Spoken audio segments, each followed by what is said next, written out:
Permitam-me convidar para o palco o painel número 7, intitulado Relações Sociais e Laborais em Tempo de Contextos. Convido então a excelentíssima senhora Maria Cristina Peduzzi, Presidente do Tribunal Superior do Trabalho do Brasil. Enquanto aguardamos a subida da excelentíssima senhora Maria Cristina Peduzzi, chamo o excelentíssimo senhor Felipe Santa Cruz, Presidente do Conselho Federal da Ordem dos Advogados do Brasil. Enquanto aguardamos pelo excelentíssimo senhor Felipe Santa Cruz, permitam-me chamar o excelentíssimo conselheiro José João Abrantes, juiz do Tribunal Constitucional de Portugal. Obrigado, boa tarde. Bem, obrigado. Onde é que me sento? Permitam-me também chamar o excelentíssimo senhor Bruno Bianco, advogado-geral da União do Brasil. Eu estou perdido.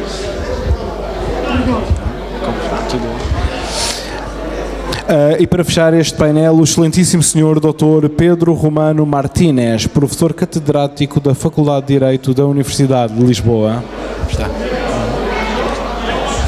E como para um excelente painel temos de ter uma excelente moderadora, convidamos a excelentíssima senhora Lindora Maria Araújo, subprocuradora-geral da República do Brasil.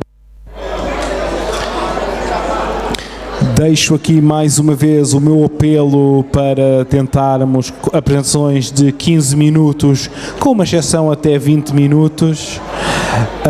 E com isto passo a palavra à excelentíssima senhora Lindora Maria Araújo, a audiência que toca os lugares para poderem assistir a este belo painel que irá debater as relações sociais e laborais em tempos de exceção.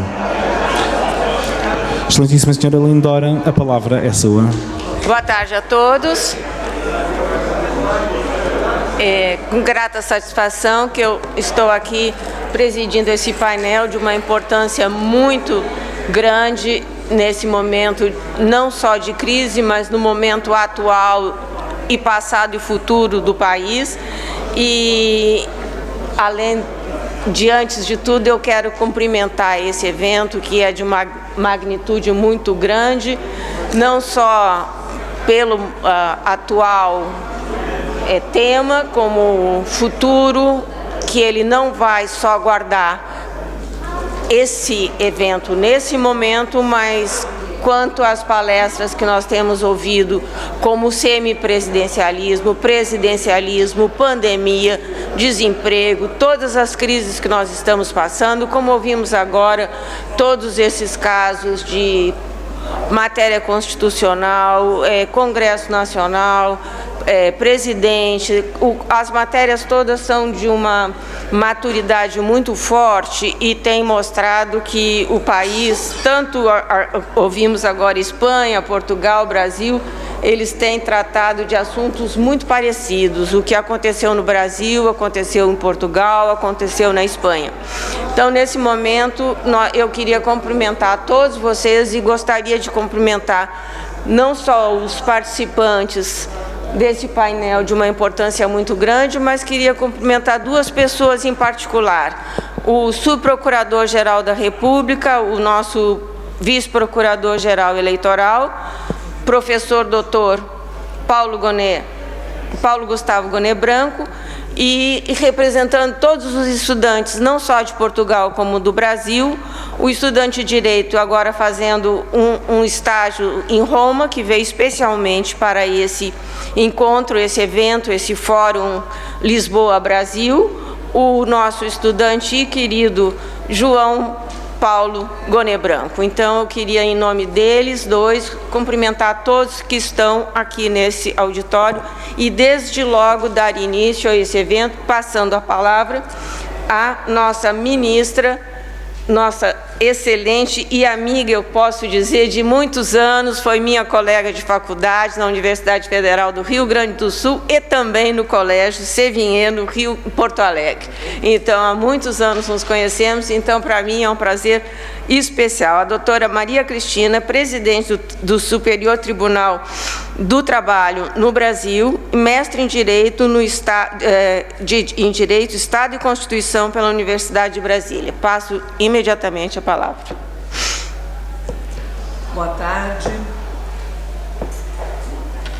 Agradeço, na pessoa dos ministros Gilmar Mendes, Luiz Felipe Salomão e do professor Carlos Blanco, o convite para participar deste importante evento. E cumprimento todos os professores, integrantes da mesa e todos que nos assistem na pessoa da querida amiga, doutora Lindora Araújo.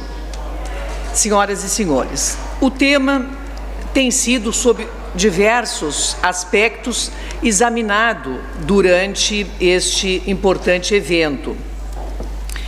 E as relações de trabalho, que me cabe sobre elas aqui dizer algumas palavras, elas vêm passando por transformações.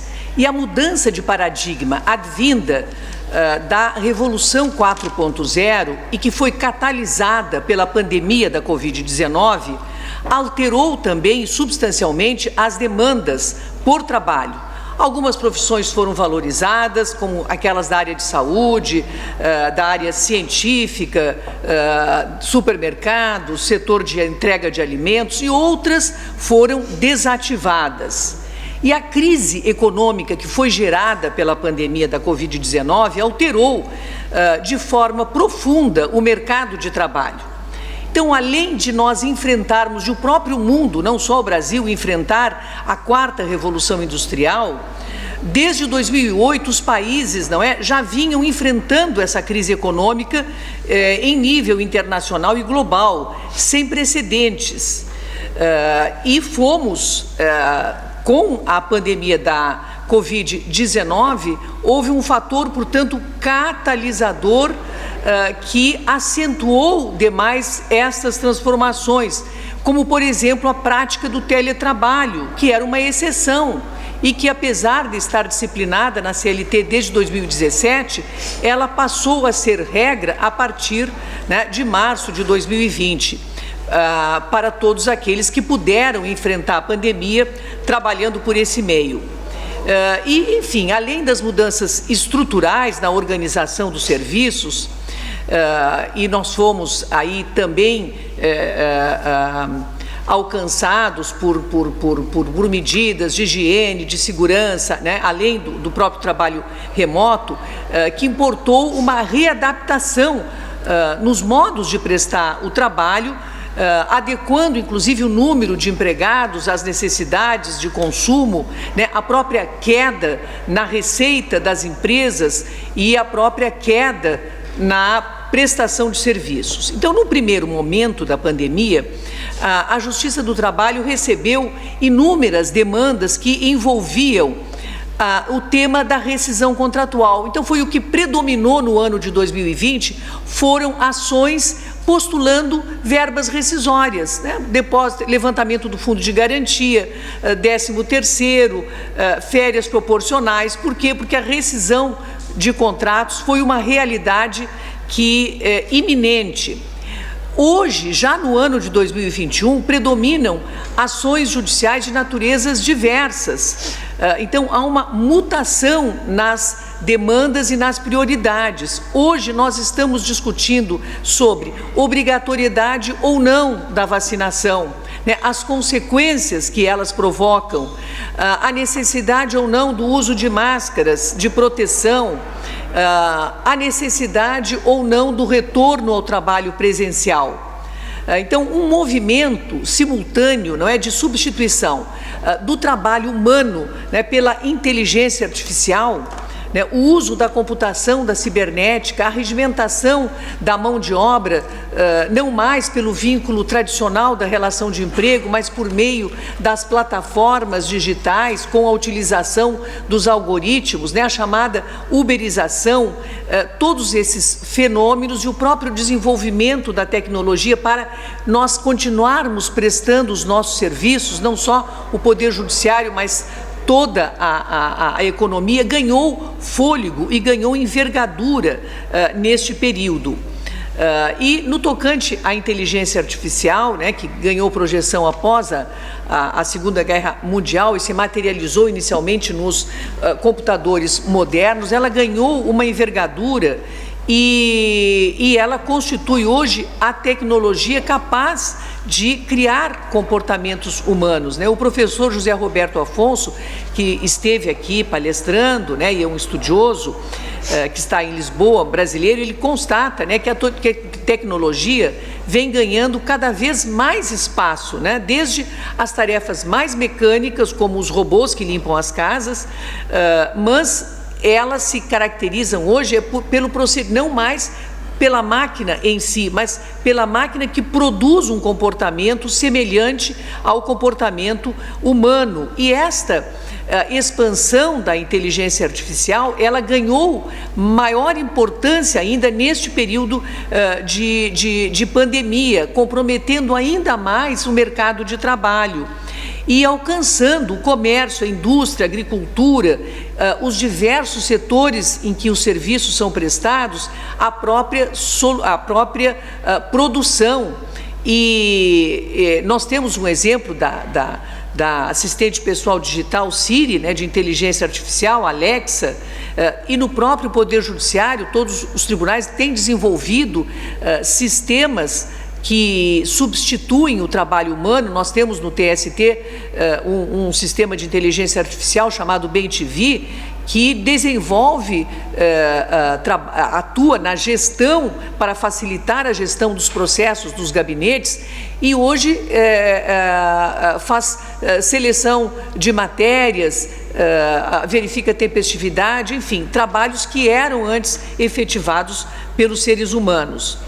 E isto vem demonstrando a substituição de grande parte do trabalho humano pela tecnologia. Então, essa mudança de paradigmas, portanto, que afetou o mundo do trabalho, gerou reflexos no direito do trabalho, ela está sendo, digamos assim, com a pandemia, um instrumento que tem promovido também, não é, um desaquecimento, digamos, da contratação de trabalhadores pelo vínculo tradicional da relação de emprego. Por isso que não só no Brasil promovemos uma reforma, mas as próprias estatísticas da OIT, que ao estudar 111 países entre 2008 e 2014 já identificava que os dois principais fatores que levaram os países em desenvolvimento e os próprios países desenvolvidos a aprovarem reformas trabalhistas foram justamente a crise econômica e os elevados níveis de desemprego, acentuados como nós vimos. Então, nesse contexto, nós vimos que as reformas trabalhistas que foram produzidas na União Europeia, elas focaram no tema da produtividade e buscaram flexibilizar dois tópicos essenciais, que foi jornada de trabalho e flexibilização na contratação e na dispensa dos empregados. E o Brasil, portanto, desde 2017, com a chamada reforma trabalhista, por meio de duas leis, em especial a 13.467, ela editou, normatizou, né, regras que vieram atender, em parte, a estes novos fenômenos ocorridos, né, na área trabalhista, flexibilizando normas como, por exemplo, inserindo no bojo da CLT a regulamentação do trabalho autônomo, o próprio teletrabalho e, sobretudo, permitindo que, por meio da negociação coletiva, só os direitos constitucionais e de segurança do trabalho é que não poderiam ser flexibilizados. No mais, por meio da negociação coletiva, foi possível disciplinar, inclusive por meio dos acordos das convenções, inclusive até contra a lei, atendendo a essa nova demanda. Mas não é suficiente, não foi suficiente para atender a este estado que se criou com a pandemia. Então, o Executivo editou medidas provisórias, duas em especial, a 927 e a 936, que promoveram, apesar da regulamentação já existir do teletrabalho, mas uma flexibilização para que, desde logo, esta modalidade de trabalho remoto fosse implementada para permitir, né, que continuássemos trabalhando no setor público e no setor privado, de uma forma simplificada e, sobretudo, buscando a preservação do emprego e da renda e colocando o Estado como copartícipe desse processo que se estabeleceu de permitir redução de horário de trabalho com proporcional, não é, redução de salários e até a suspensão do contrato, enfim, de uma forma que foram evitados 12 milhões de desempregados por conta das medidas provisórias. Depois tivemos uma caducou, mas nem por isso nós deixamos de continuar, porque a CLT já disciplina o teletrabalho, praticando essa forma que foi essencial para enfrentarmos o período, né, de excepcionalidade. E depois tivemos a Lei 14.020, que incorporou parte dos dispositivos da 936. Enfim, tivemos depois mais duas medidas provisórias, que também já não estão mais em vigor, mas que foram fundamentais para que, neste período, se mantivesse funcionando as empresas e o próprio serviço público. Hoje, nós temos, tenho ainda 5 minutos, nós temos outra questão que está posta, a retomada do trabalho presencial. Encontramos muita resistência, porque enquanto o teletrabalho, antes da pandemia, ele objetivava atender eventualmente direitos pontuais de empregados, hoje ele se verificou, inclusive, uma forma que pode reduzir custos para os empregadores e que passou, né, a funcionar bem em algumas atividades. Então, nós temos hoje uma dificuldade para voltar ao presencial. No âmbito dos tribunais, em especial no Tribunal Superior do Trabalho, a exemplo da disciplina adotada pelo Supremo Tribunal Federal, nós estamos neste processo de trabalho presencial e estamos também com disciplina interna prevendo como obrigatória a apresentação do certificado de vacina para permitir o ingresso de toda e qualquer pessoa, não só dos servidores, mas daqueles que ingressam no tribunal. São questões que vêm gerando, nós não temos tempo aqui para exaurir a questão, que vem gerando alguma polêmica, mas o Supremo Tribunal Federal, já sobre a Lei Geral 13.979, que dispôs sobre as medidas de enfrentamento à emergência de saúde pública, já se manifestou antes, né, da portaria que vou aqui referir, sobre a vacinação compulsória, dispondo sobre esta compulsoriedade e validando essa compulsoriedade, inclusive fixando tese no sentido da constitucionalidade, da obrigatoriedade por meio de vacinas, desde que satisfeitos aqueles requisitos de aprovação pelo órgão de vigilância sanitária, inclusão no Plano Nacional de Imunizações e sem qualquer custo, né, para as pessoas, a exemplo do que aconteceu na maioria dos países.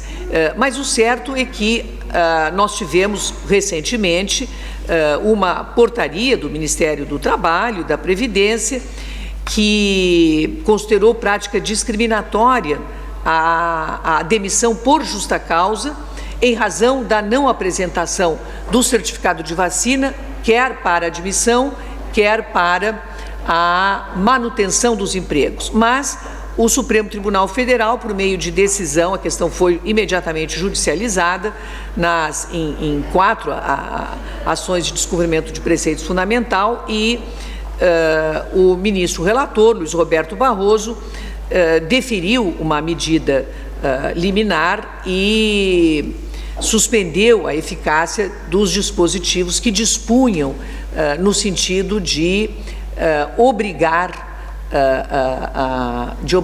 dispensar a apresentação dos certificados. E as decisões judiciais na área trabalhista para as empresas privadas, não há uma uniformização de entendimento ainda por parte do Tribunal Superior do Trabalho, mas há decisões de tribunais regionais, como o Tribunal de São Paulo, Tribunal de Campinas, no sentido de ser exigível o comprovante de vacinação só quando houver causa justificada para dispensar a apresentação, e estabelecendo outros mecanismos, né, alternativos, como aquele que não tiver condições de ser vacinado, ficar em trabalho remoto, se for possível, ou apresentar, né, um teste de PCR ou equivalente de que não porta a doença.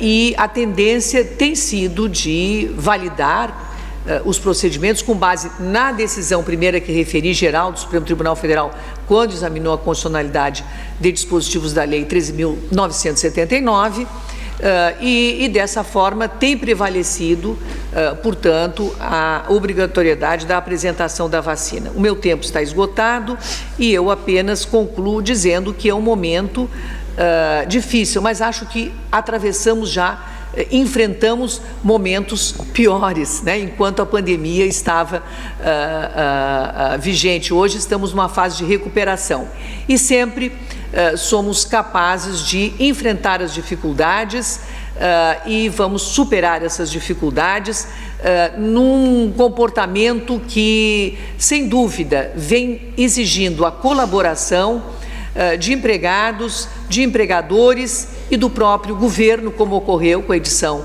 né, das medidas provisórias que aqui referi, numa composição tripartite de superação dessas dificuldades. Muito obrigada.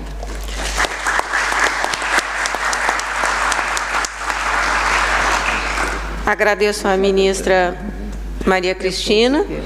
E ela tocou pontos fundamentais, como o teletrabalho, que eu acho que vai ser um avanço, mas ao mesmo tempo vai ser uma perda muito grande no contato diário que temos com principalmente servidores públicos, que eu acho que não estão aceitando de forma alguma, pelo menos no Brasil, e inclusive agora eu vim conversando com um motorista de táxi que disse que aqui está uma perda muito grande em função do teletrabalho também. Inclusive, comércio vai sentir muito essa, para a economia, acho que será também um desgaste muito forte, mas isso o tempo dirá e não é o momento.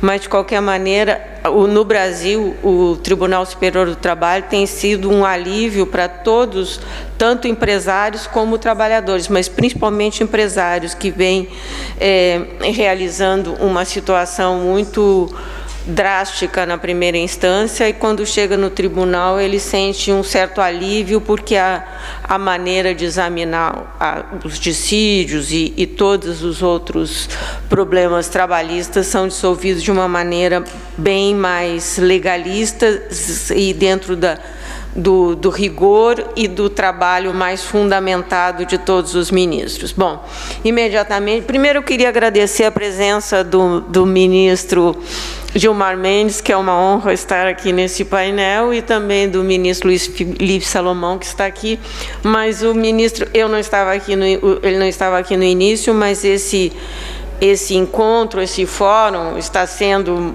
acho que de uma maneira, eu não sei nem como agradecer, mas ele é fundamental, e não só uma congregação, eu posso dizer, de várias pessoas, e depois de uma pandemia tão grande, tão forte, ele mostra que todas as pessoas podem se unir aqui, conversar, porque eu vejo pessoas do Congresso, vejo pessoas do Judiciário, vejo pessoas estudantes, pessoas da Ordem dos Advogados, do Ministério Público, pessoas de outros setores também, e muitos estudantes. Então, é um momento que está sendo praticamente de felicidade. Então, queria agradecer muito ao ministro Gilmar Mendes. Então, passo a palavra imediatamente ao Dr. Pedro Romano Martinez. Dr. Pedro Romano Martinez, professor catedrático da Faculdade de Direito da Universidade de Lisboa e doutor em Direito pela Universidade Católica Portuguesa. Dr. Pedro, por favor. Muito obrigado, Sra. Procuradora Lindora Maria Araújo. Agradeço a presidência desta mesa e cumprimento-a com Vossa Excelência. E uma palavra primeiro para a Sra. Ministra Maria Cristina Peduzzi. Temos-nos encontrado em vários colóquios deste e do outro lado do Atlântico e é sempre muito gratificante o quanto aprendo com Vossa Excelência, por isso o agradecimento de estar aqui na mesa juntamente com a Sra. Ministra. Uma palavra aos meus colegas de mesa, o Dr. Filipe Santa Cruz e o Dr. Bruno Branco, que cumprimento, não os conhecia previamente, mas faço aqui um cumprimento muito particular a ambos, e finalmente uma palavra ao meu colega e amigo de longa data, o Dr. José João Abrantes, juiz conselheiro no Supremo Tribunal, no Tribunal Constitucional, que cumprimento muito efusivamente. E, claro, uma palavra de agradecimento e de felicitação ao Sr. Ministro Gilmar Mendes, Sr. Professor Carlos Blanco Moraes, têm sido aqui dois pilares na organização deste Fórum Jurídico. Já não é a primeira vez que participo e sei quanto têm trabalhado nestas organizações e, portanto, os meus sinceros parabéns, agradecendo o convite que me foi formulado. Tanto que vamos mantendo este fórum em duas localizações distintas e que vai mantendo com um enorme fulgor. As minhas felicitações para ambos. Este tema, no fundo, vou falar de aspectos em que a pandemia trouxe impacto no direito do trabalho e, particularmente, numa questão que nem sempre é referenciada, mas que acaba por ser uma pedra de toque. Diria que muitas das tomadas de posição do legislador português durante a pandemia tinham em vista a proteção da retribuição. Ou seja, falava-se normalmente na proteção do trabalhador, na proteção da segurança no emprego, mas na realidade a preocupação que estava subjacente era da tutela da retribuição por parte do trabalhador e, ao mesmo tempo, do controlo das despesas por parte das empresas. É evidente que, normalmente, em situações de crise, sempre ocorreram múltiplas outras crises que têm sido cíclicas, vemos que há uma determinada preocupação legislativa de tutela do emprego, na medida em que se pretende evitar que haja uma legião de desempregados. Porquê? Porque a legião de desempregados traz um impacto económico significativo na medida em que estes desempregados não oferem a correspondente retribuição. E, nessa medida, eu peço desculpa, mas se calhar vou lá sem máscara, que isto, de facto, torna um pouco difícil. Na realidade, a tutela da retribuição tem um impacto económico significativo. Claro que para o trabalhador, sem dúvida, na medida em que, ao tentar que aufira uma determinada retribuição, mesmo num período de crise, é, no fundo, um modo de o proteger, mas também para proteger o desenvolvimento económico. Ou seja, nas situações de crise, como a que estamos atravessando, decorrente da pandemia, há esta dualidade de proteger o trabalhador, mas também de salvaguardar o desenvolvimento económico. E daí que muitas vezes se tenha defendido que um dos aspectos relevantes da tutela da retribuição, nomeadamente de valorização dos montantes retributivos, é não só para beneficiar o trabalhador, mas também para beneficiar a economia e o crescimento económico. E, portanto, em grande medida, o valor retributivo que o trabalhador recebe, isto pensando em larga escala, tem um impacto no crescimento económico e, portanto, tem benefícios também para as empresas, não exclusivamente para os trabalhadores. Claro que esta influência, ou se quisermos dizer, esta predominância económica no que respeita às questões sociais levanta sempre uma certa dificuldade. Dificuldade essa relacionada com o facto de se poder dizer que as soluções jurídicas são condicionadas pelos valores económicos. Não podemos negar que há um fortíssimo impacto da economia no direito e que, em grande medida, as soluções jurídicas são condicionadas por soluções económicas. Mas o problema está em que, muitas vezes, temos de tentar evitar que haja este comando económico das soluções jurídicas. É evidente que, por vezes, é relativamente fácil e até apelativo que se recorra a critérios económicos para justificar soluções jurídicas. Uma que ainda agora a Sra. Ministra Maria Cristina acabou de referir, o recurso aos algoritmos. Claro que estes métodos económicos muitas vezes são uma forma de facilitarmos a nossa percepção jurídica. O problema é se estes métodos económicos e se, no fundo, as soluções económicas passarem a condicionar as soluções jurídicas. E aí é que é o problema que muitas vezes se coloca numa situação, particularmente de crise, em que, ao pretender-se combater a crise e ao saber que o combate à crise passa por soluções económicas, se pretenda resolvê-las através dos condicionantes que a economia determina. Mas não estou a pôr em causa que é necessário ter em conta as condicionantes económicas. É evidente que não podemos pensar nas soluções jurídicas sem a importância que a economia tem e que, portanto, o tal vetor de desenvolvimento que está subjacente à economia, mas é evidente que há que pensar também no lado técnico-jurídico, que é particularmente relevante e, por isso, sem prejuízo de tendermos a permitir que haja algum condicionamento económico do direito, que o direito seja de alguma forma condicionado pela economia, há que tentar determinar que as soluções jurídicas também têm que ser ponderadas em si.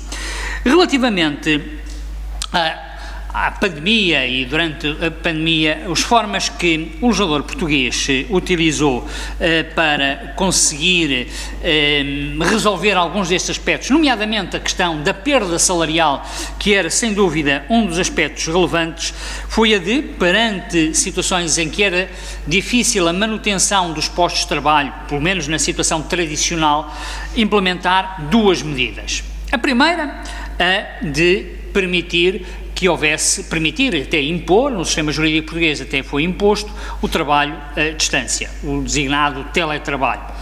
Esta, diria que não é uma novidade, a figura do teletrabalho não era uma novidade no sistema jurídico português, estava previsto, regulado no Código de Trabalho, contudo, era uma forma de trabalhar menos comum, diria que a percentagem era relativamente diminuta em Portugal e que, a partir da pandemia, diria que o trabalho à distância, o teletrabalho, ficou como uma forma de muito apreciada, seja por empresas, seja por trabalhadores, com todas as vantagens que já conhecemos do teletrabalho, mas também tem indiscutivelmente vantagens e por isso dir-se-á que houve um claro incremento do teletrabalho, mesmo num momento como o atual em que ele deixou de ser obrigatório. Hoje é facultativo, mas há muitas empresas e muitos trabalhadores que, sendo facultativo, mantêm-se em teletrabalho porque tem vantagens para ambos e, portanto, diria que foi daquelas situações jurídicas que acabou por permanecer e que se tem desenvolvido e se continuará a desenvolver, e a pandemia foi, digamos que, uma forma de permitir este desenvolvimento. O segundo mecanismo que o legislador português utilizou, e também sempre com esta preocupação de manter a retribuição e, portanto, manter a economia a trabalhar, era esta no fundo a grande razão, manter a retribuição e manter a economia a trabalhar, foi recorrer ao chamado sistema do layoff. Layoff é um mecanismo também conhecido já do sistema jurídico português, de há bastante tempo, em que se permite à empresa suspender a sua atividade, suspendendo também os trabalhadores, suspendendo a execução do contrato, evidentemente, a suspensão dos trabalhadores é a suspensão do contrato e, portanto, consegue-se, através dessa situação, que os trabalhadores, ainda que recebam uma parcela menor da sua retribuição, continuem a receber a retribuição e, ao mesmo tempo, diminui o esforço económico por parte das empresas. Ora, estas medidas, recurso ao teletrabalho, que foi particularmente desenvolvido, o layoff, que se passou a designar por layoff simplificado, teve de facto um significativo impacto económico e diria que várias das empresas que subsistiram, pese embora terem estado encerradas durante um determinado período, essas situações no fundo justificam-se, a sua manutenção justificou-se por via destas medidas. Medidas que, como disse, foram em grande parte ditadas por vetores económicos, medidas que no fundo foram comuns tanto em Portugal como em variedíssimos outros países. Muitas vezes até verificamos que o legislador português, relativamente à tomada destas medidas, seja do teletrabalho, seja do layoff, ia seguindo aquilo que ocorria em legislação de países geograficamente próximos, como Itália, Espanha, França, e portanto ia acompanhando a legislação dos outros países, diria quase como numa forma sincronizada das mesmas soluções, de pretender que através destas formas se conseguisse resolver muitos dos problemas de perda de retribuição e, portanto, também de perda do crescimento económico, ou pelo menos da manutenção da viabilidade económica das empresas.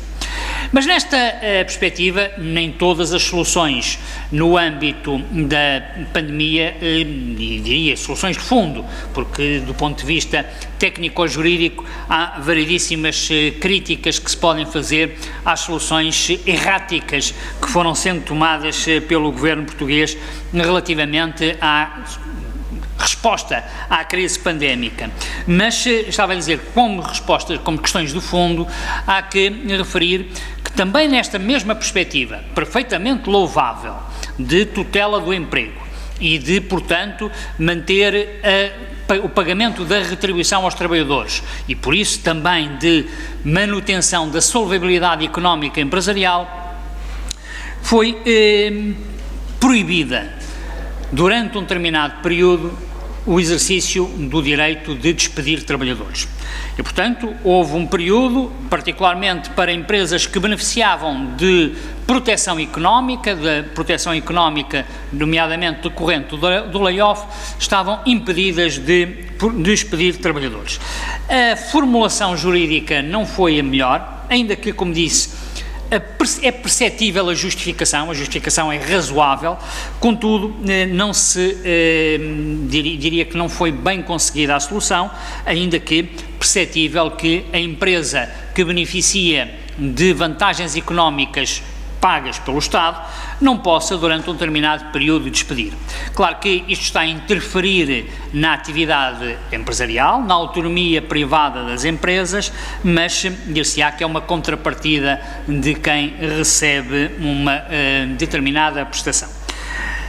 Mais difícil de compreender é a perspectiva que foi temporariamente implementada, mas que já numa proposta legislativa recente se pretendia que fosse definitiva, de substituir a intervenção judicial pela dos funcionários administrativos da Autoridade para as Condições de Trabalho. Ou seja, que a verificação da legalidade do despedimento para evitar o maior número de despedimentos, no fundo para evitar o tal agravamento do desemprego e o número elevado de trabalhadores sem emprego, que em vez de se esperar pela decisão judicial, em vez de serem os tribunais a decidir se o despedimento era lícito ou ilícito, que esse encargo passasse a ser de funcionários administrativos que nem sequer são necessariamente formados em direito e que esses funcionários administrativos tomam a decisão de o despedimento ser lícito ou ilícito.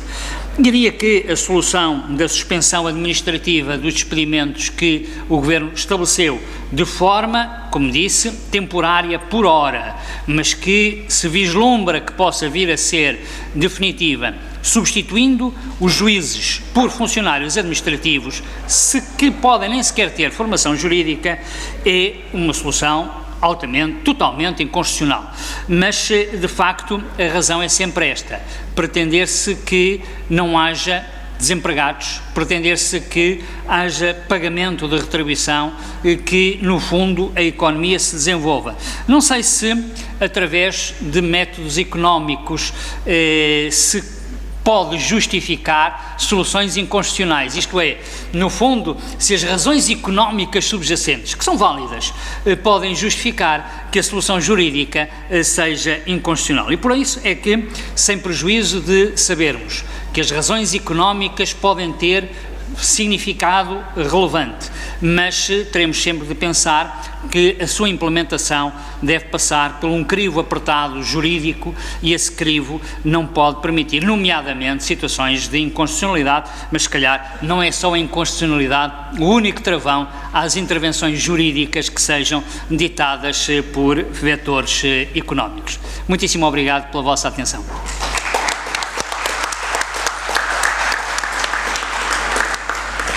Muito obrigada, professor. Vamos ficar com esse questionamento também. E sempre o problema da economia. Eu passo imediatamente a palavra ao juiz do Tribunal Constitucional de Portugal, doutor José João Abrantes, doutor pela Universidade de Bremen e professor catedrático da Universidade de Nova Lisboa. Universidade Nova de Lisboa, desculpa, troquei o D. Muito obrigado, Sra. Presidente. Sra. Procuradora, é um gosto estar num painel presidido por Vossa Excelência, e começo por saudar os meus restantes colegas de painel, a Sra.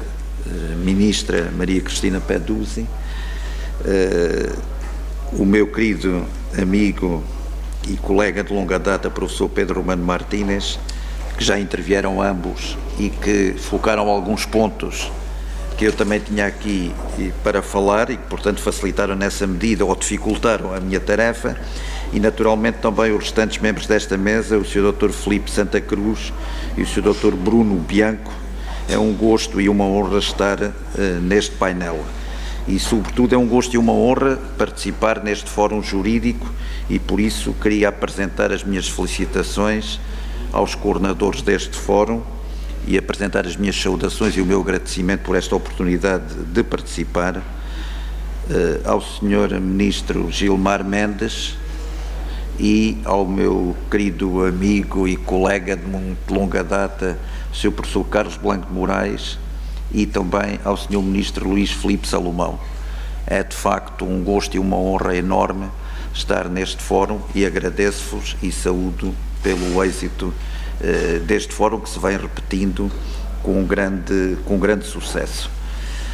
Ora bem, como disse, e vou procurar respeitar, portanto, os 15, 20 minutos, alguns dos temas que aqui trazia já foram magistralmente apresentados pela Sra. Ministra Maria Cristina Peduzzi e pelo Sr. Professor Pedro Romano Martínez. De facto, este problema do direito em tempos de exceção levanta os mais variados problemas, designadamente de ordem jus-constitucional. Ainda recentemente, no painel anterior, também ouvi aqui uma excelente intervenção da Sra. Professora Mariana Meligídio, em que, de facto, abordou algumas das questões que têm sido colocadas perante o Tribunal Constitucional Português a propósito do regime dos estados de exceção constitucional e das suas implicações, por exemplo, no que toca às obrigações de confinamento e ao seu eventual desrespeito. Mas, de facto, como ela chamou a atenção, ou por falta de pressupostos processuais para se entrar na análise de fundo das questões, ou porque, no fundo, face à dimensão tripartida das questões de constitucionalidade, constitucionalidade material, orgânica e formal, se levantou, e foi o exemplo que foi dado, designadamente em relação a uma das regiões autónomas, o problema do desrespeito, não propriamente do conteúdo, ou pelo menos não se discutiu o conteúdo, mas sim o desrespeito pelas regras de competência dos órgãos de soberania, designadamente o desrespeito pela reserva de competência legislativa da Assembleia da República.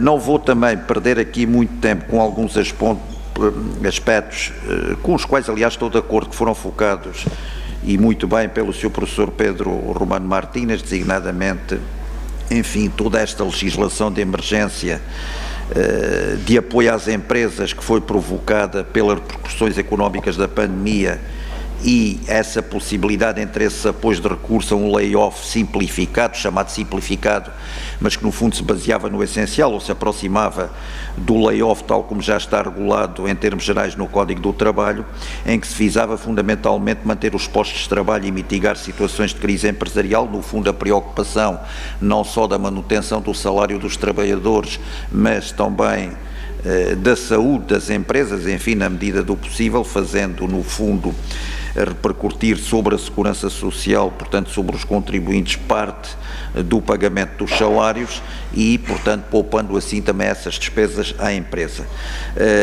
Compreendo perfeitamente também aquilo que foi dito, é um problema de toda a relevância, aquele que foi apresentado pelo Sr. Professor relativamente à questão do controle administrativo, da legalidade de certas situações jurídicas. É evidente que se levantam aí problemas de inconstitucionalidade face à circunstância de haver uma invasão da reserva da jurisdição por entidades administrativas, conforme o Sr. Professor, aliás, chamou alguns desses técnicos, nem sequer são juristas ou licenciados em Direito.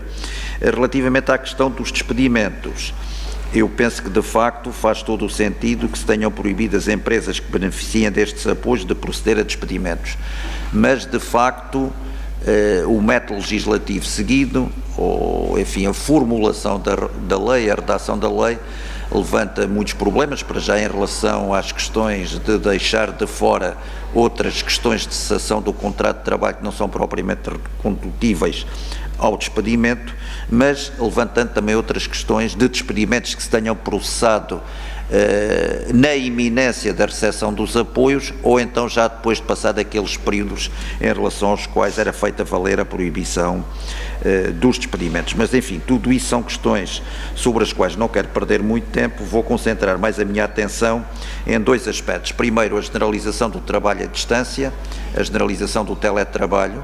Foi aqui referido, quer pela Sra. Ministra, quer pelo Sr. Professor, porque aqui as situações são semelhantes, que de facto a pandemia veio trazer um exponencial aumento do recurso ao teletrabalho, figura que já era conhecida do Código do Trabalho português em termos regulamentados de forma muito sucinta, mas de facto ao lado das vantagens e das desvantagens do teletrabalho, eu penso que há um aspecto importante e que foi aqui dito pela Sra. Procuradora na sua intervenção, é que as entidades patronais descobriram as vantagens do teletrabalho.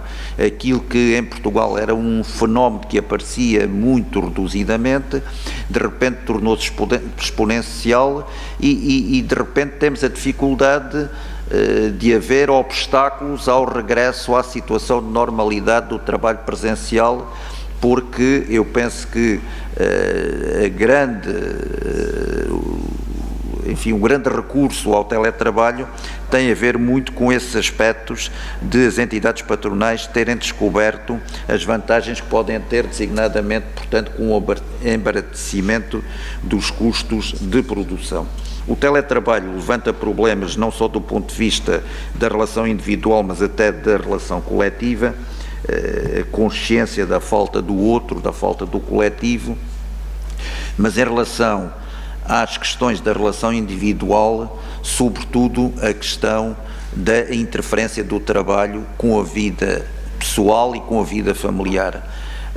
Repare-se que mais do que conciliação, que é aquilo que se pretende entre a vida familiar e pessoal e a vida profissional, no teletrabalho pode acontecer que é o trabalho a entrar em casa sem ter que ser o trabalhador a deslocar-se ao trabalho e aí gerar não uma conciliação, mas uma confusão.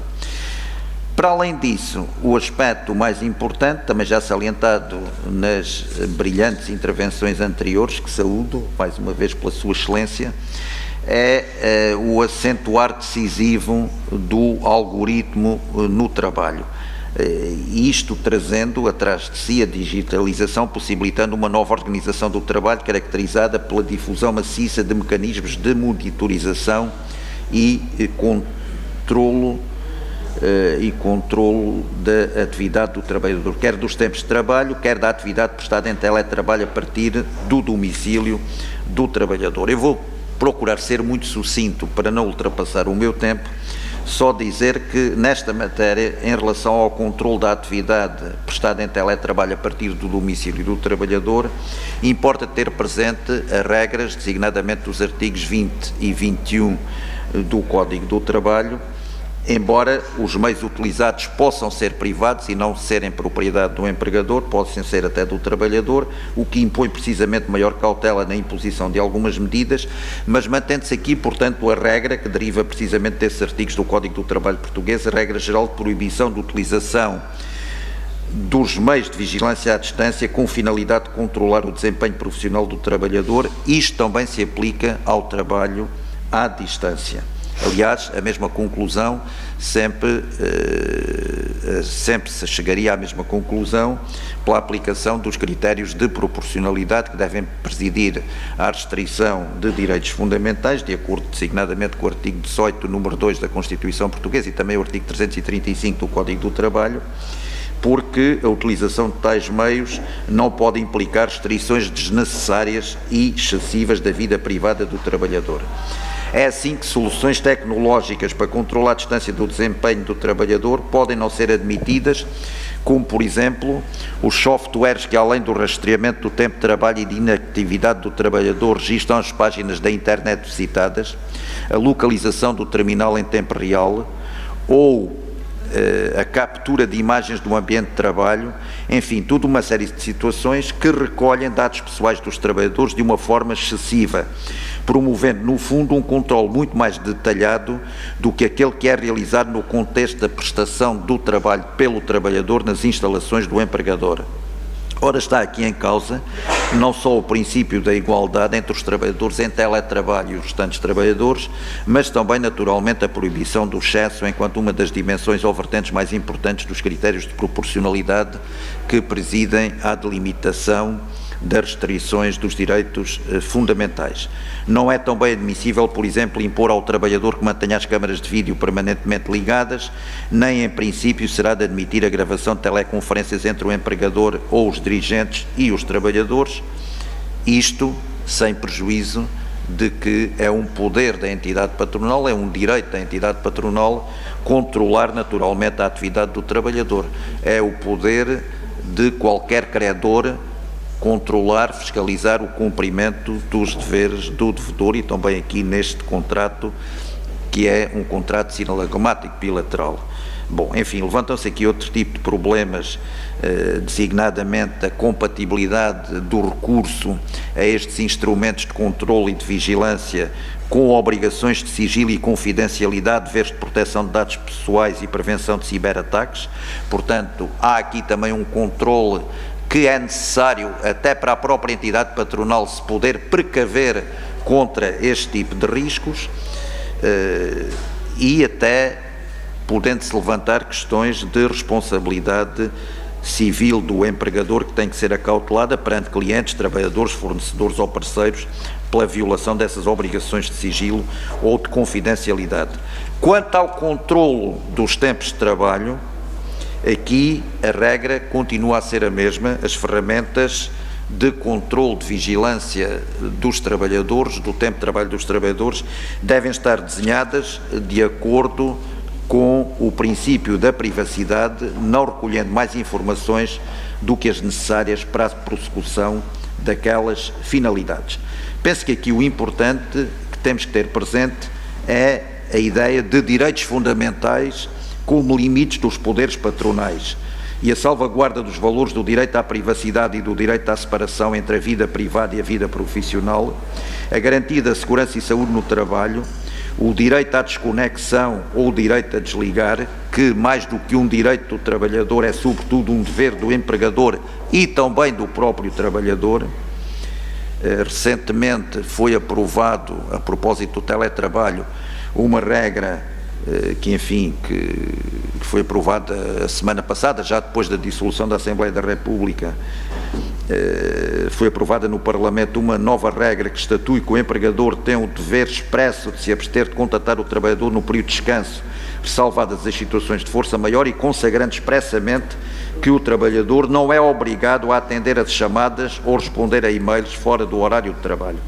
Eu penso que aqui a regra, nas relações no fundo entre contrato de trabalho e direitos fundamentais, é a regra que se pode designar pelo princípio do in dubio pro libertate, ou numa expressão vulgarizada pela doutrina constitucional e pela própria jurisprudência constitucional alemã, que é a Freiheitsvermutung, a presunção de liberdade.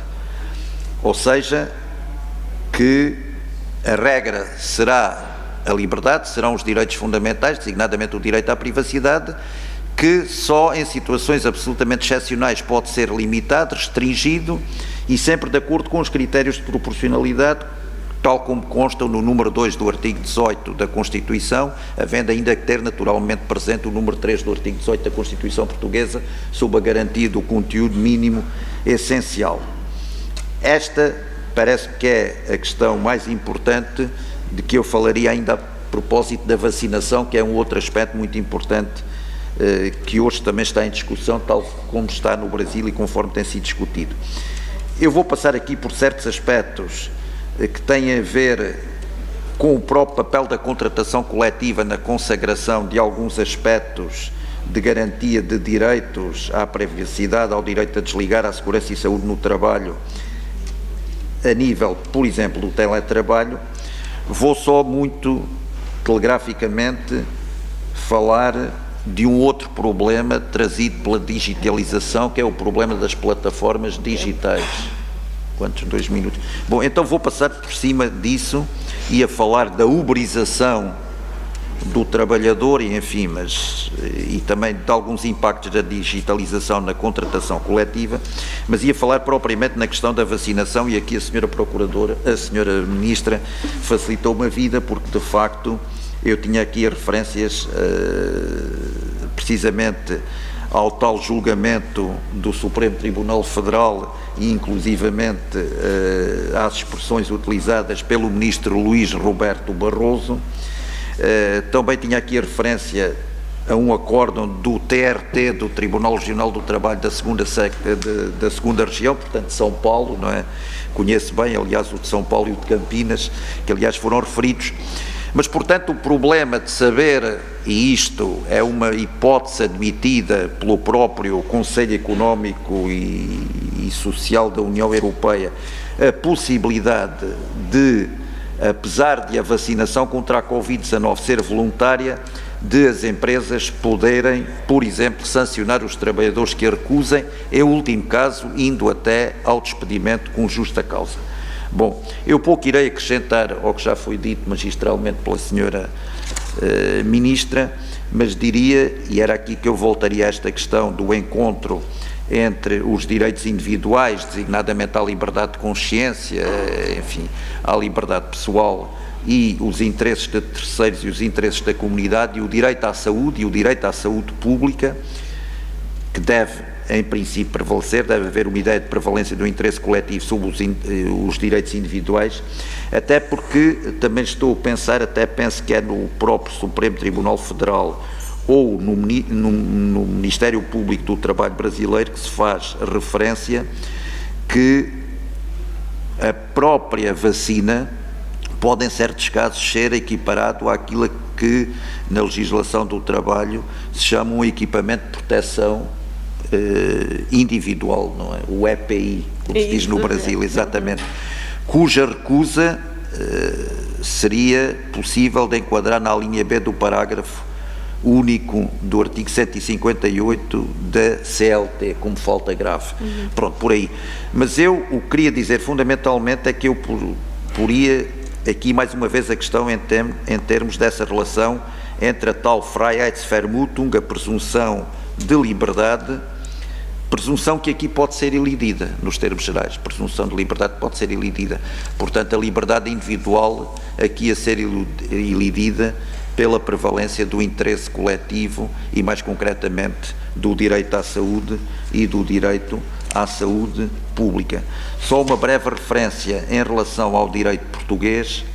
E naturalmente, isso também ficou subjacente nas intervenções anteriores, obviamente que o despedimento com justa causa deverá sempre ser uma última ratio, e por isso a senhora Ministra falou na adoção de outros caminhos intermédios e de sensibilização dos trabalhadores para evitar o recurso à cessação do contrato de trabalho com todos os inconvenientes que tem, quer para a empresa, quer para o trabalhador. Em relação às vacinas, a questão coloca-se porque também não toma a vacina quem quer, ou as vacinas, apesar de, por exemplo, estarmos em Portugal num estado muito avançado de vacinação, mas de qualquer forma pode-se levantar um problema que já aqui foi focado, da eventual discriminação de trabalhadores que não estejam vacinados porque não conseguiram ser vacinados. Isto em países onde não há vacinas para todos, que aliás é o geral. Mas eu queria aqui chamar a atenção para um aspecto que é, no caso português, o artigo 17 do Código do Trabalho e também o artigo 19, o artigo 17 relativo à proteção de dados pessoais, que diz que o empregador não pode exigir a candidato a emprego ou trabalhador que preste informações relativas à sua saúde ou estado de gravidez, salvo quando as particulares exigências inerentes à natureza da atividade profissional o justifiquem e seja fornecida por escrita a respectiva fundamentação. Depois há aqui uma correspondência no artigo 19 sobre testes e exames médicos, e eu penso que aqui é possível defender que a prova de vacina pode vir a ser exigida, por exemplo, tendo em causa, exatamente, muito obrigado, vou terminar, ter em causa a natureza do trabalho, por exemplo, um trabalho que não possa ser realizado salvo de forma presencial. E aí pode-se justificar ao abrigo dos artigos 17 e 19, depois em conjugação com os preceitos constitucionais que referi. Peço desculpa se de 1 ou 2 minutos. Muito obrigado pela vossa atenção.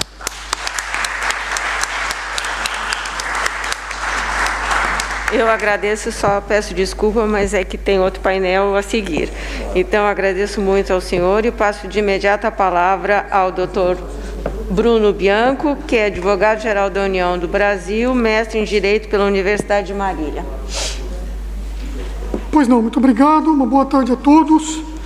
Eu cumprimento inicialmente a doutora Lindora Araújo, nossa moderadora, cumprimento também os meus colegas painelistas, minha amiga, ministra Maria Cristina Peducci, doutor Felipe Santa Cruz, doutor José João Abrantes e doutor Pedro Romano Martinez. Uma honra estar aqui neste evento, agora presencial, o que nos dá um sabor diferente, né, um significado de reencontro. Eu agradeço ao ministro Gilmar Mendes, ao ministro Luiz Felipe Salomão, ao professor Carlos Blanco, pelo convite e também pela oportunidade. Muito bem. Eu, no pouco tempo que eu tenho aqui, eu pretendo tratar de 3 pontos fundamentais para que possamos entender, tendo em vista a plateia bastante heterogênea, já que reunimos aqui 2 países, no mínimo, né? Temos até um colega que estuda fora, então 3 países aqui. Então, acho importante eu tratar de 3 pontos fundamentais. Exatamente o que foi feito pelo Brasil durante a pandemia. Eu vou fazer um diagnóstico e, por fim, se eu tiver um tempo, eu vou tentar trazer o que eu acho que pode e deve ser feito, tendo em vista as questões sociais e laborais, especialmente no que toca à realidade brasileira.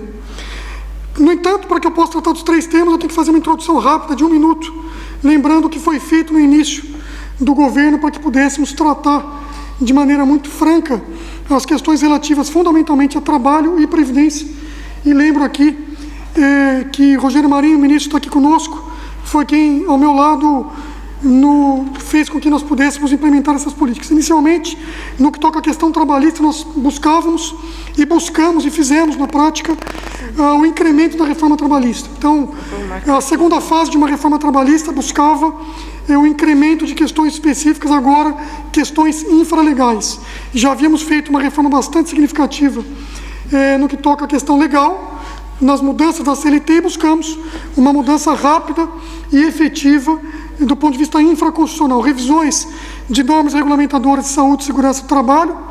Essas aqui já foram mais de 14 normas revisadas, o que devolveu ao mercado de trabalho algo em torno de 200 bilhões de reais, só com essas revisões, que eram normas que eram infundadas e exigiam questões específicas de empregadores e de empregados. E lembra que todas elas foram feitas, ou quase todas, por consenso, 95% por consenso, entre bancadas tripartites. Também fizemos a Lei de Liberdade Econômica e, obviamente, levamos a efeito a maior reforma da Previdência da história do país, se não a maior reforma da Previdência do mundo. Tudo isso com o intuito de fazer com que a economia tivesse um fôlego, fazer com que a economia girasse em outro rumo do que nós vimos. Isso tudo foi feito de maneira muito rápida e de maneira muito efetiva. No entanto, no meio do caminho, fomos surpreendidos por uma pandemia. A pandemia vitimou o mundo e o Brasil teve, como todo mundo, Portugal também não foi diferente, que rapidamente se reinventar e criar maneiras para que pudéssemos proteger empregos, proteger empresas e proteger as pessoas, muitas das quais sequer tinham empregos. No primeiro momento, a ideia que foi feita foi olharmos, num primeiro plano, ministra Peducci, para os informais. E assim o fizemos. O auxílio emergencial, ele foi criado, ele foi desenhado e ele foi feito para a proteção dos trabalhadores informais, aqueles que durante a pandemia não teriam qualquer proteção, já que de fato não tinham carteira assinada, não tinham um registro e necessitavam de uma proteção estatal imediata. E assim foi feito. O auxílio emergencial protegeu mais de 60 milhões de brasileiros. Na prática, quando ele veio a efeito, repito, no início ele foi apenas para a proteção de trabalhadores informais, então ele foi uma medida de fato prevista para a proteção de trabalhadores, lembrando que o Brasil sofre muito, isso é um problema estrutural com a informalidade, e fizemos o auxílio emergencial. No entanto, na Câmara dos Deputados, na minha ótica, de maneira acertada, ele toma um rumo mais amplo do que se pensou, e ele protege todas aquelas pessoas, não só os trabalhadores informais, e sim aquelas pessoas também que nunca dependeram do Estado e que no futuro vieram a ser chamadas de invisíveis. São aqueles que nunca tiveram uma proteção estatal e no governo vieram a ter essa proteção, que é o auxílio emergencial, repito, mais de 60 milhões de pessoas protegidas. Isso foi um trabalho bastante profícuo, iniciado no Executivo, mas que foi selado pelas casas do Congresso Nacional. Isso é bom que fique muito claro. Então, essa proteção foi fundamental para a proteção dos trabalhadores informais. No segundo momento, nós tínhamos uma obrigação clara com os trabalhadores formais. E aí sim uma quebra total de paradigma. Porque se pensarmos na entrega de dinheiro efetivo, como foi feito no auxílio emergencial, isso já foi feito, isso já foi pensado pela economia. Isso é algo bastante já estudado na economia moderna. Então, entregamos o dinheiro efetivamente para as pessoas que dele dependiam. No que toca à proteção do trabalhador formal, era diferente. Nunca havíamos visto no Brasil a lógica de se entregar, ou de se fazer o poder público, de fazer o poder executivo, entregar um valor específico para o empregado ou para o empregador, para que ele não fosse demitido. E aqui foi feito. Foi feito o benefício emergencial de proteção ao emprego e à renda, que protegeu mais de aproximadamente 11 milhões de trabalhadores formais, a população de Portugal, basicamente, professor Pedro. E na prática o que fizemos? Nós permitimos a suspensão de contrato ou a redução de jornada de trabalho com uma contraprestação estatal. O governo fazia o pagamento direto aos trabalhadores que teriam a sua jornada de trabalho reduzida ou que teriam o seu contrato de trabalho suspenso. Essa contraprestação estatal a mais de 11 milhões de brasileiros passa por uma questão jurídica bastante importante, que foi chancelada por unanimidade no Supremo Tribunal Federal, que é a possibilidade de se fazer acordo para redução de salário, ministro Salomão, e redução de jornada, sem que seja por acordo coletivo de trabalho. Então, um acordo individual fez com que pudéssemos permitir a suspensão de contratos ou a redução de jornada, e repito, o Supremo Tribunal Federal reconheceu a constitucionalidade desse acordo por unanimidade. E como foi feito isso? Os empregados tinham os seus acordos reduzidos, os seus acordos feitos, a sua jornada reduzida ou suspensa, e o governo pagava o que equivalia ao que ele teria direito se tivesse em seguro-desemprego. Portanto, aqui cabe outro parênteses bastante importante: uma política ativa de proteção de emprego e não só uma política reativa de proteção de emprego, como nós vimos hoje no seguro-desemprego. O seguro-desemprego tem seu valor, ele é fundamental e importante para o país, mas aqui nós vemos pela primeira vez uma política efetiva, ativa de proteção de empregos. Ele não era mandado embora, ele não tinha a sua demissão feita, no entanto, o governo pagava e fazia a contraprestação, e ao fazê-lo, ele receberia o que equivaleria à prestação de seguro-desemprego. Quais são os pontos importantes de tudo isso?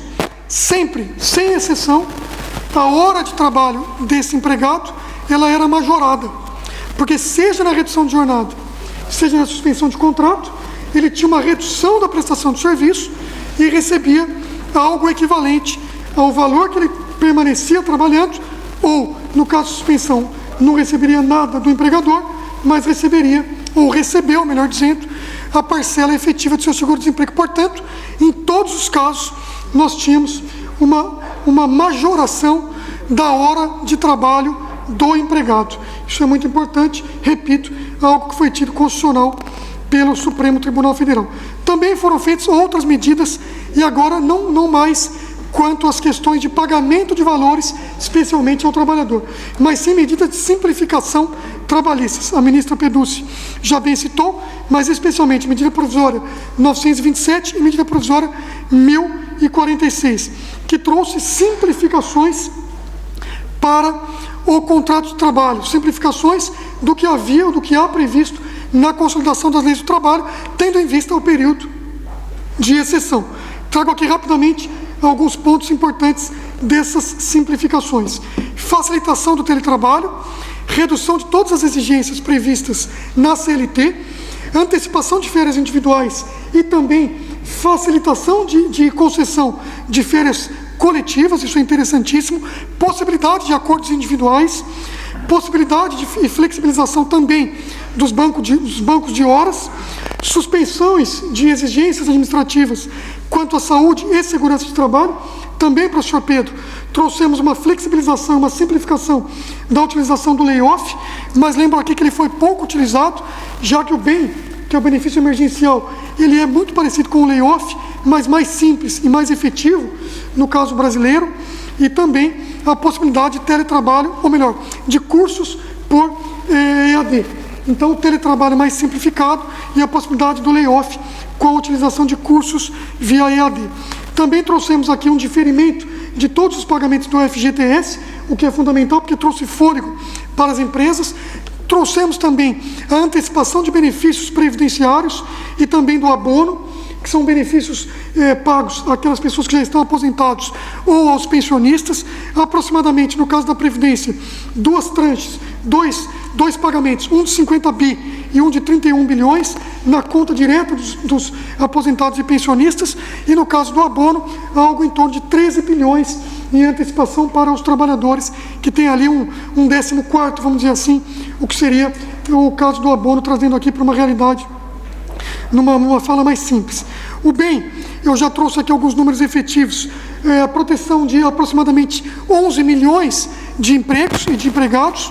Nós tivemos aqui 23 milhões de acordos individuais e coletivos assinados, e um ponto fundamental: o benefício emergencial do emprego foi criado, efetivado e gestado dentro do Ministério da Economia, dentro da nossa secretaria, ao qual eu tive o prazer de conduzir, e ele foi auditado pelo Tribunal de Contas da União, e foram encontrados em pagamentos indevidos apenas 0,72%. Então, em que pese toda a urgência e a implementação de um benefício bastante difícil e inédito no Brasil.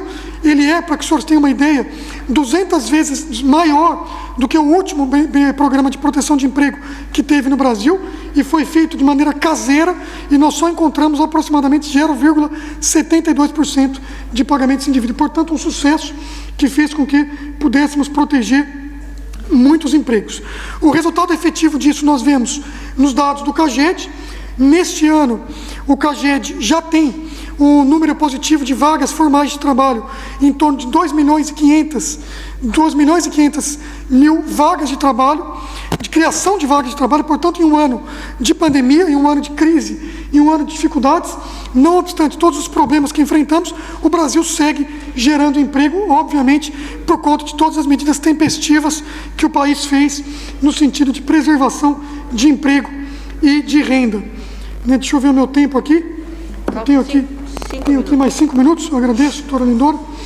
Agora, passando aqui para o terceiro ponto fundamental, que já é o terceiro ponto do pós-pandemia. Eu já trouxe um diagnóstico do pré-pandemia, trouxe aqui um diagnóstico do que vivemos, também um histórico do que vivemos na pandemia, e vou trazer um pouco aqui do que eu penso para o pós-pandemia. Eu vejo que no pós-pandemia, em que pese todo o valor da consolidação das leis do trabalho, nós temos que pensar em novas formas de contrato de trabalho, em que pese toda a importância da CLT, que é a nossa consolidação das leis do trabalho, as novas formas de trabalho, a modernização, a virtualização do serviço, os trabalhos digitais, as plataformas, a uberização, que já foi tanto dito aqui, com muita propriedade, nos coloca diante de uma realidade que não podemos mudá-la. A realidade é bastante simples. A consolidação das leis do trabalho não mais se aplica às novas formas de contratação. O contrato formal de trabalho ele deve seguir, e ele segue com muito valor. No entanto, nós temos que pensar em novas formas de contrato. Uma coisa é o contrato de emprego, previsto na CLT, o vínculo formal. Outra coisa são oportunidades de trabalho que o Brasil e todos os países devem gerar no pós-pandemia. A aceleração desta modernização, ela já vinha acontecendo, mas a pandemia fez com que ela viesse a passos largos.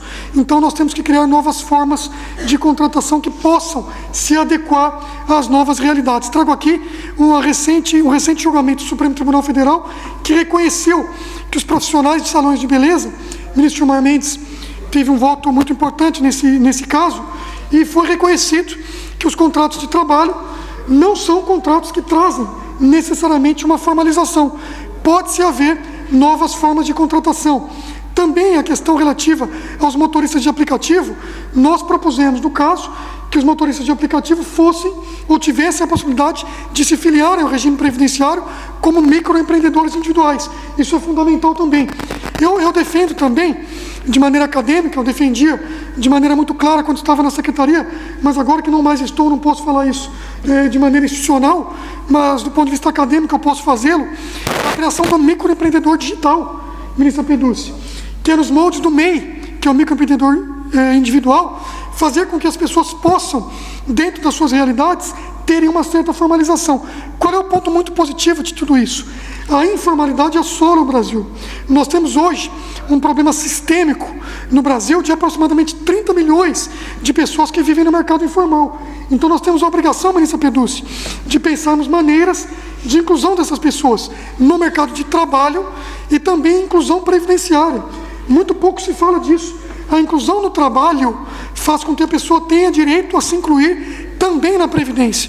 E ao se incluir na Previdência, terá direito a benefícios previdenciários, tais como aposentadorias, pensões, salário maternidade, benefícios que são pagos tendo em vista problemas de saúde, que também em Portugal temos aqui questões bastante parecidas. Então, na prática, nós temos que buscar de maneira muito efusiva benefícios específicos para que essas pessoas possam ser incluídas tanto no mercado de trabalho quanto na questão previdenciária.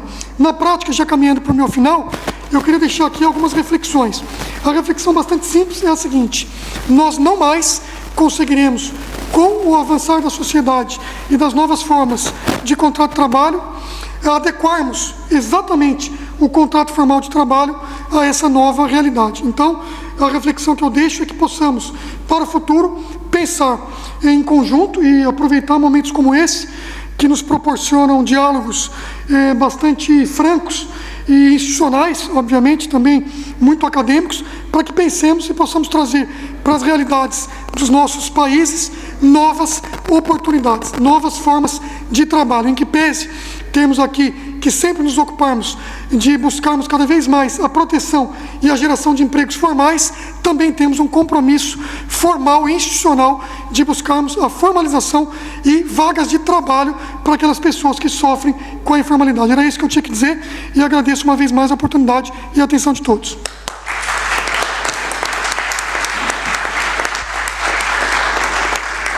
Muito obrigado, doutor Bruno. O senhor foi rápido, mas muito de uma presteza absoluta e nos trouxe informações sobre o Brasil que até eu desconhecia, mas são muito boas e importantes.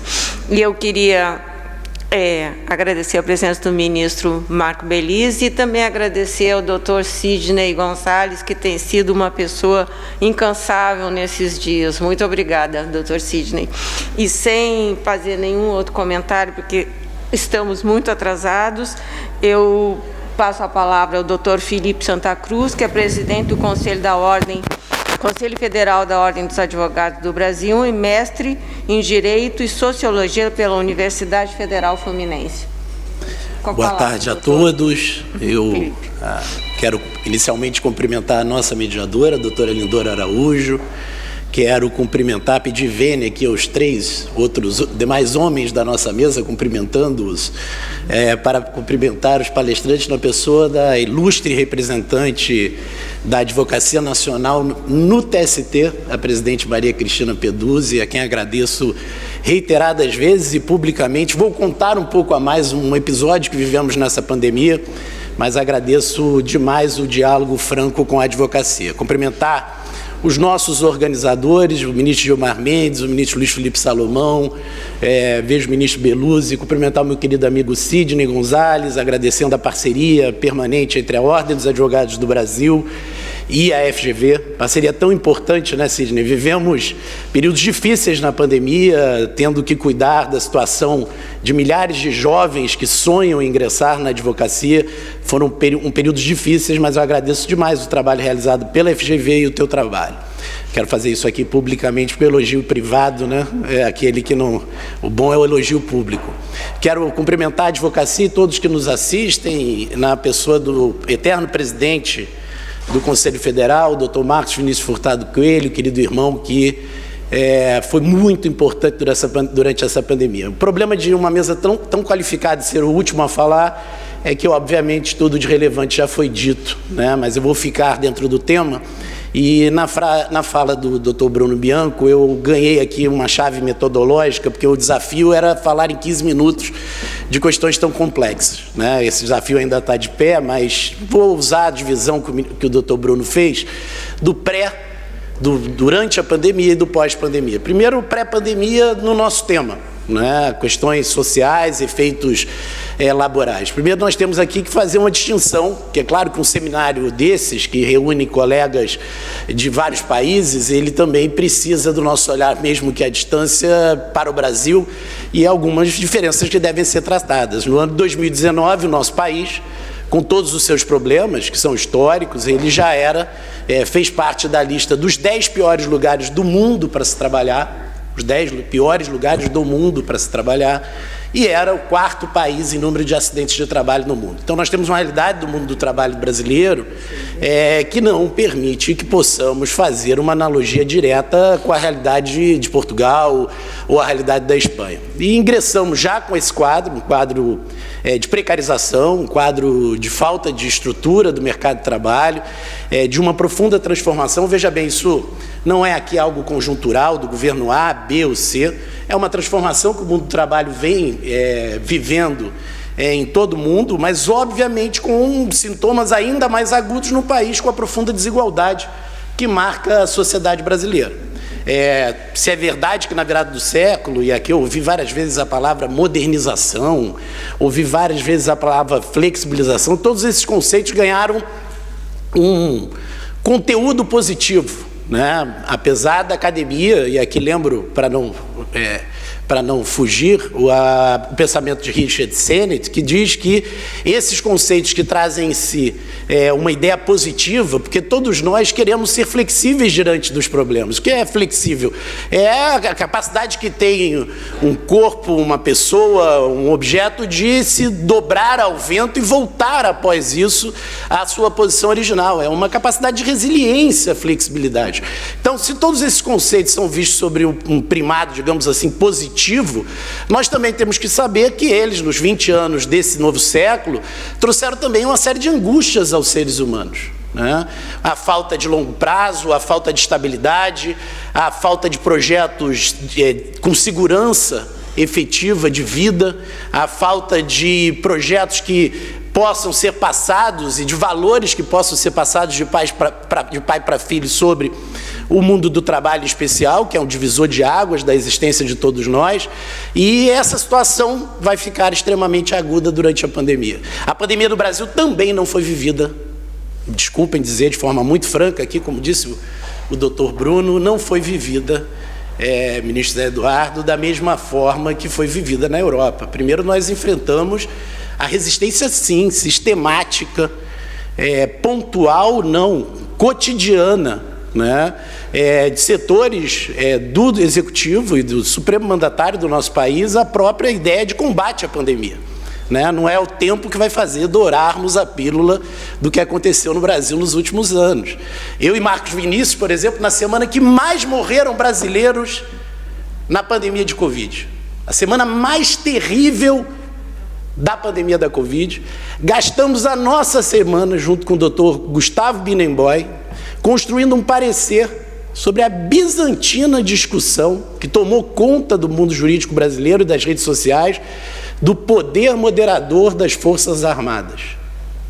Nós passamos a semana e ouso dizer que o absurdo da situação foi coroado com 2 blocos do principal jornal do país, do Jornal Nacional, discutindo o parecer da OAB, no momento que deveríamos estar tratando de salvar vidas e preservar empregos. Então, nós passamos, no aspecto institucional, por uma luta, foi da OAB, lembrada aqui por Marcos Vinícius, a ação que provocou perante o Supremo Tribunal Federal a decisão da competência de estados e municípios. Eu aqui indago aos senhores e senhoras qual seria o número de mortes no Brasil, a imprensa que está presente, se essa ação não tivesse a celeridade que teve e encontrou no Supremo Tribunal Federal com o deferimento da sua liminar. Os municípios e os estados puderam, inclusive, contratar vacinas que foram de público rechaçadas pelas autoridades federais, vacinas que hoje salvam milhões de vidas brasileiras, em especial aqui a tão propalada vacina chinesa, a Coronavac. Desculpa, aqui é um ambiente acadêmico, aqui não estou fazendo nenhum outro tipo de análise do que resgatar essa memória recente do nosso país. Também, nós aqui, há pouco, tínhamos aqui a presença de Pier Paolo Bottini, que realizou para a Ordem dos Advogados o trabalho da defesa da liberdade de imprensa. Pois, pasmem os nossos colegas portugueses que, durante a pandemia, o governo federal, através de medida provisória, tentou restringir as informações sobre a pandemia, outra liminar obtida pela Ordem dos Advogados. Então, qual foi o nosso cotidiano? De um lado, lutando contra o negacionismo, lutando contra a resistência, de outro. E aqui quero fazer um expresso reconhecimento. Eu tenho para mim que o diálogo, e falo como presidente da Ordem desses tempos de crise e de guerra, que eu chamo, foram tempos muito difíceis, do diálogo que nós conseguimos manter, ministro Luiz Felipe, com o Poder Judiciário, né? Do ministro Belize, desembargador Sérgio Azeredo, com o Tribunal de Justiça do Rio, né?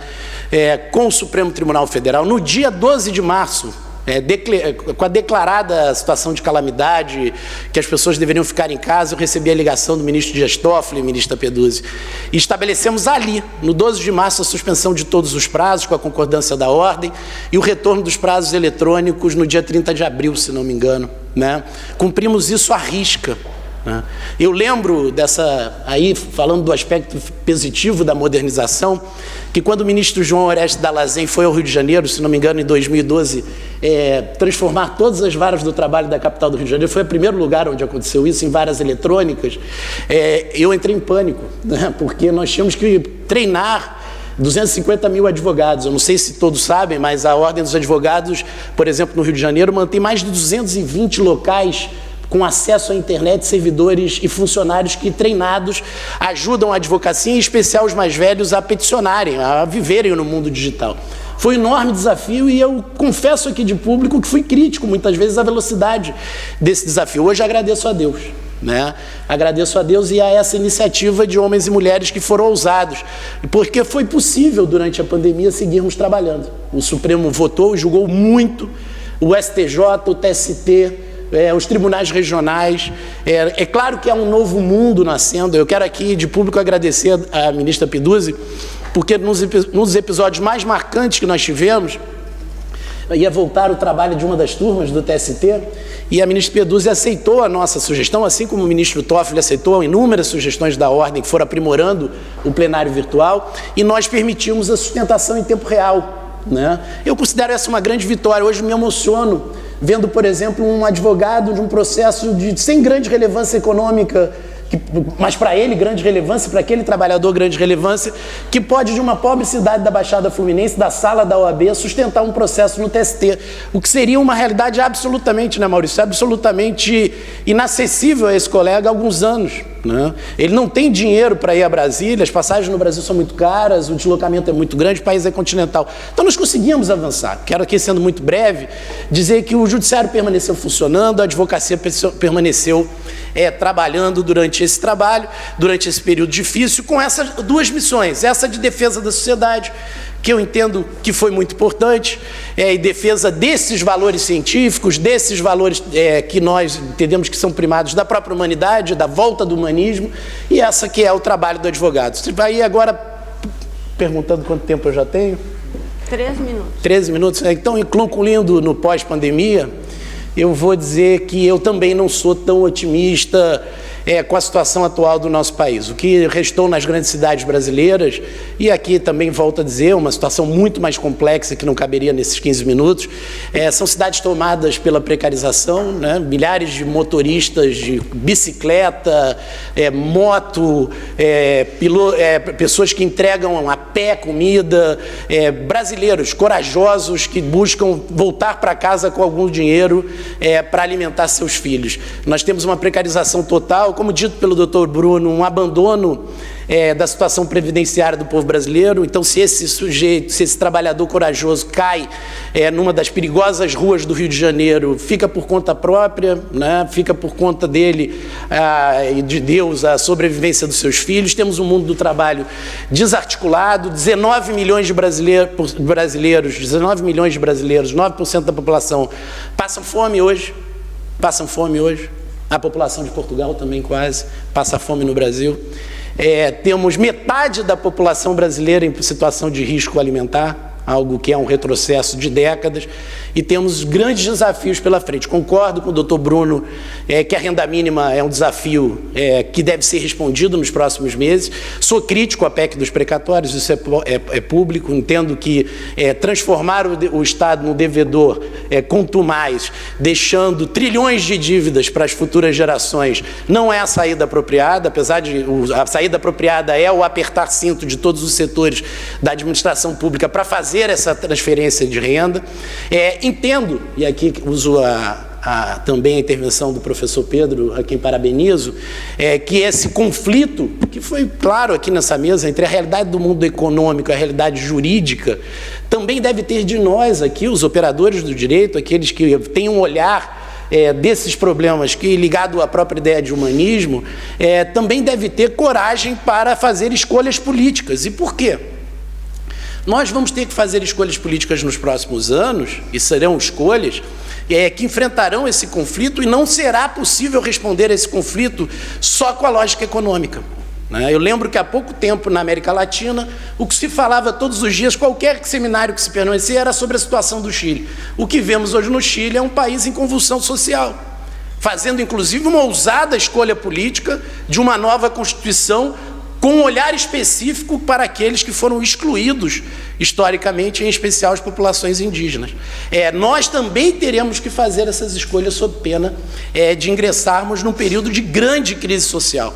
Nós estamos à beira, estamos sentados num barril de pólvora, basta visitar qualquer uma das grandes cidades brasileiras. Será também o TST o Tribunal do Trabalho, a estrutura capilar que a Justiça do Trabalho e a sua jurisprudência possui, que terá que ter coragem de fazer de leitura. Durante a pandemia foram 400 mil processos desses uberizados. Obrigada, eu evito, Felipe. já estou concluindo, doutora Lindora. Então, eu evito falar uberização, porque toda vez que eu uso uberização, o presidente do Uber me liga para reclamar. Né? Ele não gosta do termo, mas a uberização virou uma marca desse tempo. Pois se nós fizermos só a escolha econômica e abandonarmos todo o histórico, por isso às vezes me sinto um pouco, com todos os problemas da eterna burocracia da construção, ainda sinto que há uma certa injustiça com a nossa CLT quando se diz que o abandono de toda e qualquer regra protetiva do direito do trabalho significará o avanço, porque não é essa a realidade do mundo do trabalho brasileiro, não é de avanço a realidade da situação social brasileira, e essa situação, para que evite-se uma crise profunda da democracia, porque, na verdade, boa parte da população brasileira desconhece os benefícios da Constituição de 88, e é aí que está a matriz, nesse esgarçamento entre superqualificados e precarizados, está a matriz da crise democrática, e nós teremos que ter decisões corajosas para salvar a democracia.